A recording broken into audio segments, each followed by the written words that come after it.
This is the Daily Signal podcast for Friday, November 1st. I'm Rachel Del Giudice. And I'm Kate Trinko. Today, we feature Rachel's exclusive interview with Senator Joni Ernst, Republican of Iowa.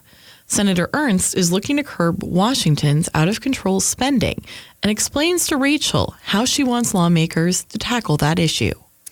Don't forget, if you're enjoying this podcast, please be sure to leave a review or a 5-star rating on iTunes and encourage your friends and family to subscribe. Now, on to our top news. The House voted 232 to 196 Thursday on an impeachment resolution that lays out parameters for the process, and not one Republican voted with Democrats to start the impeachment proceedings. 2 Democrats from districts that Trump won in 2016, Colin Peterson of Minnesota and Jefferson Van Drew of New Jersey, also voted with Republicans against the measure. Congressman Justin Mash of Michigan, an independent who left the Republican Party in July after he became the first Republican in Congress to support impeachment, voted in favor of impeachment. Mash tweeted, "The president will be in power for only a short time, but excusing his misbehavior will forever tarnish your name. To my Republican colleagues, step outside your media and social bubble. History will not look kindly on disingenuous, frivolous, and false defenses of this man."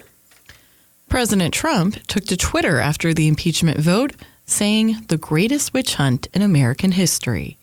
White House Press Secretary Stephanie Grisham said in a statement, "The president has done nothing wrong, and the Democrats know it."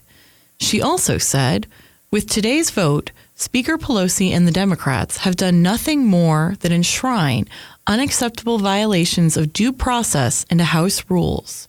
Speaker Pelosi, Chairman Schiff, and the Democrats conducted secret behind-closed-door meetings, blocked the administration from participating, and have now voted to authorize a second round of hearings that still fails to provide any due process whatsoever to the administration. The Democrats want to render a verdict without giving the administration a chance to mount a defense. That is unfair, unconstitutional, and fundamentally un-American." Secretary of State Mike Pompeo says the call in question between President Donald Trump and Ukrainian President Volodymyr Zelensky that reignited Democrats' impeachment push was not inappropriate. During an exclusive interview with the New York Post on Wednesday, Pompeo took a shot at the Obama administration, saying, "There is all this breathless discussion about this Trump administration's Ukraine policy. This is the administration that actually provided defensive weapon systems to Ukraine. I could not tell you why the Obama administration chose not to arm Ukraine. Was it because of Hunter Biden? I don't know." Pompeo also said that the United States has been working with Ukraine against Russia. He said, "We chose to push back against Vladimir Putin. We chose to protect the Ukrainian people, to do real work in eastern Ukraine, to allow the Ukrainian people to provide for their own security." Tim Morrison of the National Security Council talked to House members Thursday about the July 25th Ukraine call and the Trump administration's interactions with Ukraine. Morrison, who is leaving the National Security Council, where he served as Senior Director of European and Russian Affairs, said the transcript released by the White House accurately and completely reflects the substance of the call, which he himself was listening to. Morrison also said in his opening remarks, "I want to be clear, I was not concerned that anything illegal was discussed." Meanwhile, lawmakers in the Senate passed a spending package for fiscal year 2020, with Thursday's vote meaning that the Senate has now passed 4 of the 12 total appropriations bills. Government funding runs out on November 21st, meaning that lawmakers will have less than a month to pass the remaining 8 appropriations bills, or they'll have to pass a last-minute funding package in the form of a continuing resolution or an omnibus bill. House Speaker Nancy Pelosi had warm words for Representative Katie Hill, the freshman Democrat from California who announced her resignation this week. That announcement came after Hill admitted to a sexual relationship with a campaign employee. She was also facing a House Ethics Committee investigation regarding an alleged sexual relationship with another employee, which Hill denied occurred.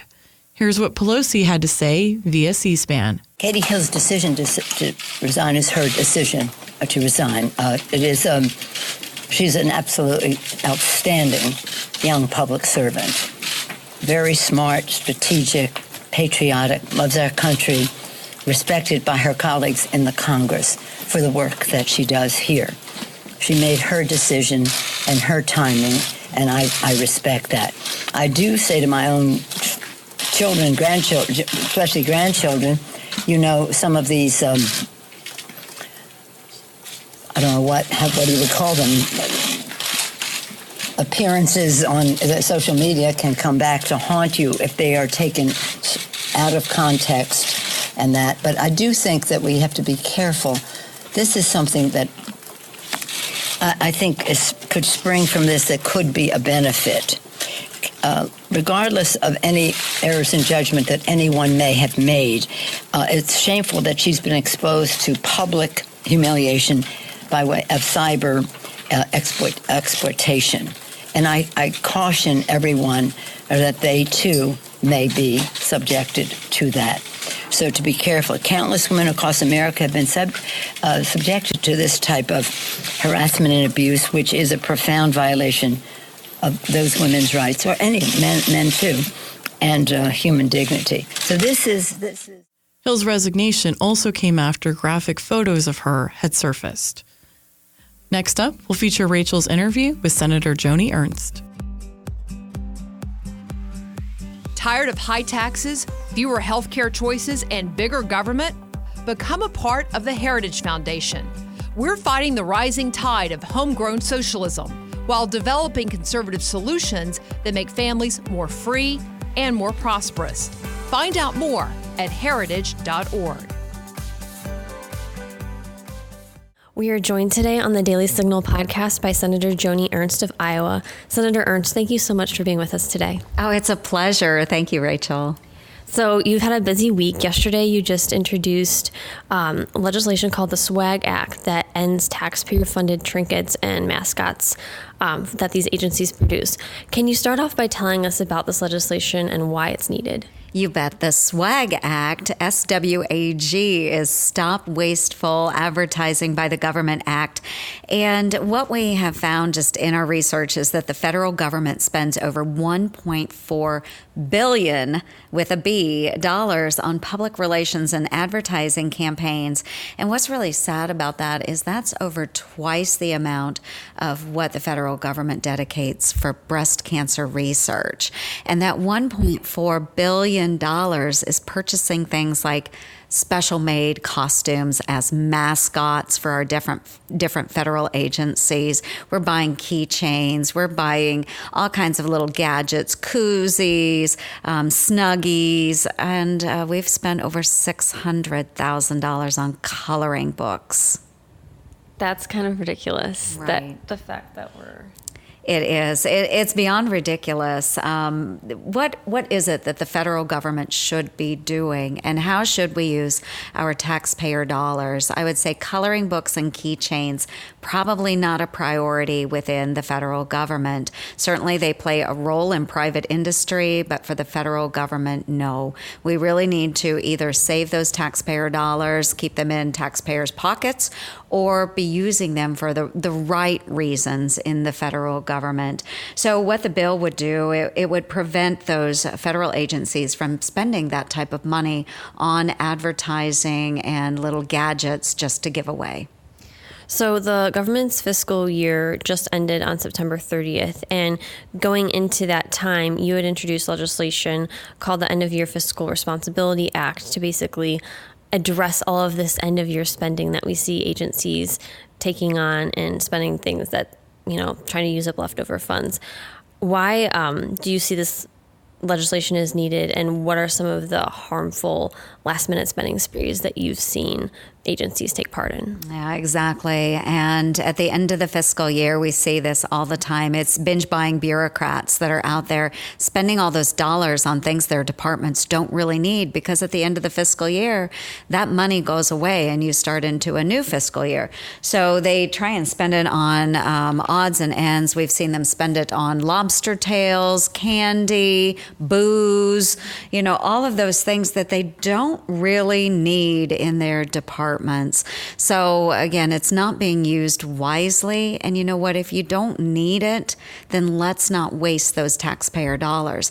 So the bill that I've introduced, it would prohibit the federal government and those agencies from overspending. They'd be held to the average of what was spent in the last 2 months of the year. It would be the average of the previous 10 months of that fiscal year is what they would be held to.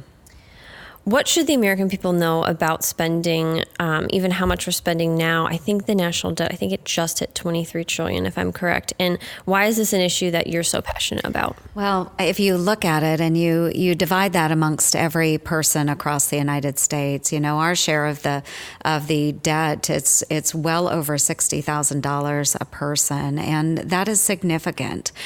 Businesses can't run like that. I know back in Iowa, our counties can't run like that. Our cities can't run like that. They have to have balanced budgets. Our state certainly doesn't run like that. Our federal government shouldn't either. We expect our taxpayers to support the things that the federal government is charged with doing through the Constitution, but there's a lot of other things that we purchase and we do that really aren't any benefit to our taxpayers. And those are the things that we really need to watch. So I am passionate about it. I don't want to be spending money needlessly and then pass that on to my daughter, grandchildren. You can see the pattern. Do you think Washington will ever change its spending habits, or do you think this is something that we're just going to see as a cycle repeating itself? I think we are trapped in a very dangerous cycle, and the only way I see Congress changing its behavior is if we're forced to change that behavior. And my colleagues and I've worked very closely with James Lankford and David Perdue on a number of these issues, and a number of us have come together. We've sponsored bills like no budget, no pay, no budget, no recess, all of those things to force Congress to change the way they do business when it comes to budgeting and appropriations. So before coming to Congress, you served as an auditor in Montgomery County in Iowa. And how did what you see there, kind of on a small local level, inform your opinion now about what you're experiencing and witnessing now on such a much larger level? Absolutely. I started in the county auditor's office in Montgomery County as the auditor, and just observing the pattern of behavior in my county level departments.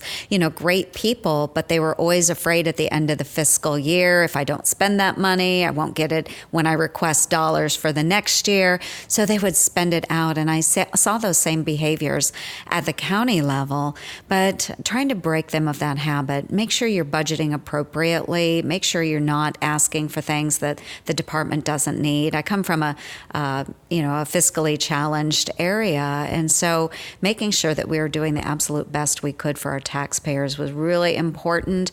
And it was those same thoughts that I took on when I went into the state Senate as well. And now that I'm in the federal government, cutting waste is a really big priority for me. On the county level, I've heard this from friends and even I have some family who work in county and state government. Did you see a lot more concern probably when it came to waste versus here now in D.C. where it's a different ballgame? Absolutely. And it's because when you're at that local level, you're interacting with those people every single day. And one of the things I really loved about being a county auditor was the fact that my constituents could walk right into the counter at the auditor's office, look me in the eye sitting at my desk behind that counter and say, Joni, you need to explain to me, what this expenditure was for. So we're accountable. I think that people at the federal level, they're that much further removed from the people they represent. And so maybe they don't feel those same pressures as folks at the local level do. But certainly when you're spending money that is coming from your neighbors, the folks you go to church with, it really makes a difference. So the last time lawmakers passed all 12 spending bills, I think was in 1996.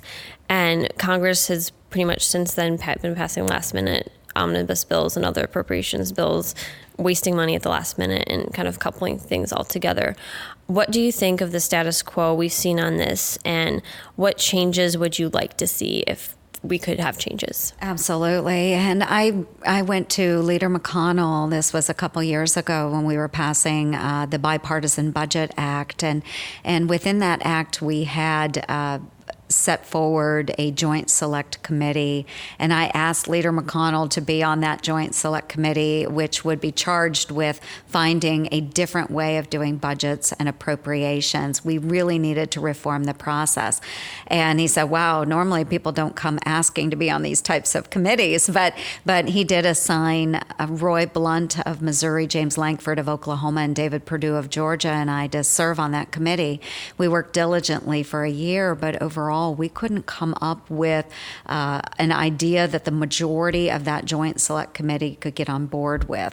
So a couple of the ideas that I've already discussed, of course, no budget, no pay, no budget, no recess, looking at changing the calendar on what our fiscal calendar would be. There were a lot of ideas that were suggested, but again, we just couldn't move forward with anything that the majority of the select committee could agree on. And unfortunately, there were so many people that were charged with making reforms that thought that what we were doing right now is absolutely okay, and it's not okay. And so we've got to challenge them and change our behaviors. Because lawmakers, well, at least some of them, seem to be so okay with the status quo, what do you think needs to happen on both sides of the aisle for Congress and the Senate to actually pass a budget rather than last-minute legislation all the time? Well, I do think it comes down to repercussions to the members, and that's why we felt that those bills, whether it's no budget, no pay, no budget, no recess, it would hold us accountable. But evidently, the majority of senators and congressmen don't want to be held accountable because they wouldn't support those measures. So we have to be held accountable. It will be the people that hold us accountable. So you've had a very busy month. Aside from all of the last-minute spending legislation stuff you've been working on, you also recently released legislation called the CREEPS Act to address sexual violence. And so I wanted to hear from you about this legislation. You mentioned your own personal experience as a sexual violence survivor and why you think this legislation is needed. So I'd also love to hear about that. You bet. And this should be so common sense. And I had someone, when I introduced the CREEPS bill, this gentleman, he said, you would think you wouldn't have to legislate on this. But what the bill does is it would mandate that someone who has been found guilty, not just accused, but found guilty of sexual assault, they would lose their job as a federal employee. We should not tolerate sexual abuse, whether it's harassment or sexual assault. We shouldn't tolerate it on our campuses, in our military, anywhere in society, most certainly not in the federal government. You also were back in Iowa recently, and you're wrapping up your 99 county tour that you do each year. Can you tell us about that, what it is, and what you do? It is the best tour ever. And this tour was started, and the tradition started many, many years ago by Senator Chuck Grassley, and I've taken on that tradition as well. So I will be wrapping up my 99 county tour here this week, and I will have done 35 town halls across the state of Iowa this year alone, and we'll have visited all 99 counties in this year. And so it's really great to get out and visit with the people of Iowa. I go out to them. They don't have to come out to me. I go out to them. So whether they're on the farm, whether they are at a rural hospital, whether they're greeting me at a town hall, whether I am going to an elementary school to talk to teachers and students, whatever it is, I learned so much about my own state.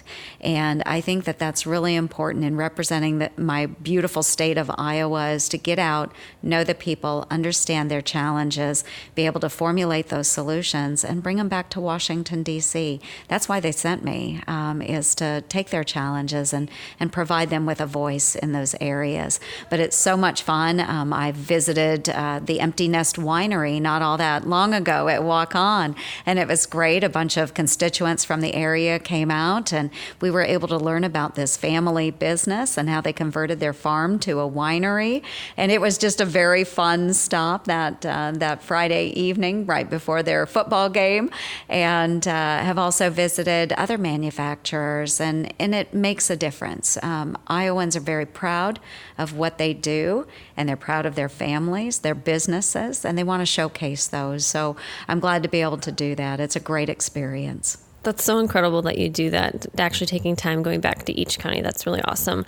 In your visits to all these different counties in Iowa, are there a couple issues that you hear from constituents where they kind of repeat themselves, where these are like, 2 or 3 top of mind issues that you're hearing as them wanting Congress to address? There are a number of issues that come up repeatedly, and the top 2 issues: trade, of course, trade and our economy, making sure the USMCA gets over the finish line, making sure that we continue to work with China on a strong trade deal with China. And then, of course, the cost of pharmaceutical drugs. That's one. Prescription drug prices come up a lot. So healthcare is on Iowans' minds, and we want to make sure that we're addressing the issues that they are bringing up consistently. Of course, ethanol is another hot topic, and we hope that we've found a solution there. The president has really directed the EPA to move in the right direction, and that's because we were able to take all those voices and concerns from Iowans and share them with the president. So it's been an exciting process, a lot of fun. But Iowans, no matter what corner of the state they're in, those are the top issues. Well, Senator Ernst, thank you so much for joining us today on the Daily Signal podcast. And where can people follow your work if they want to, even if they're not from Iowa, if they want to jump on the bandwagon and get involved and watch what you're doing? You bet. They can go to ernst.senate.gov, and they can sign up for my newsletters. I send out a Squeal Award every so often, and folks can follow me there. Awesome. Well, thank you so much for being with us today. Thank you. What a pleasure. Thanks so much. Do conversations about the Supreme Court leave you scratching your head? If you want to understand what's happening at the court, subscribe to SCOTUS 101, a Heritage Foundation podcast breaking down the cases, personalities, and gossip at the Supreme Court. And that'll do it for today's episode. Thanks for listening to the Daily Signal podcast, brought to you from the Robert H. Bruce radio studio at the Heritage Foundation. Please be sure to subscribe on iTunes, Google Play, or Spotify. And please leave us a review or a rating on iTunes to give us any feedback. Rob and Virginia, we'll see you Monday. The Daily Signal podcast is executive produced by Kate Trinko and Daniel Davis. Sound design by Lauren Evans and Thalia Rampersad. For more information, visit dailysignal.com.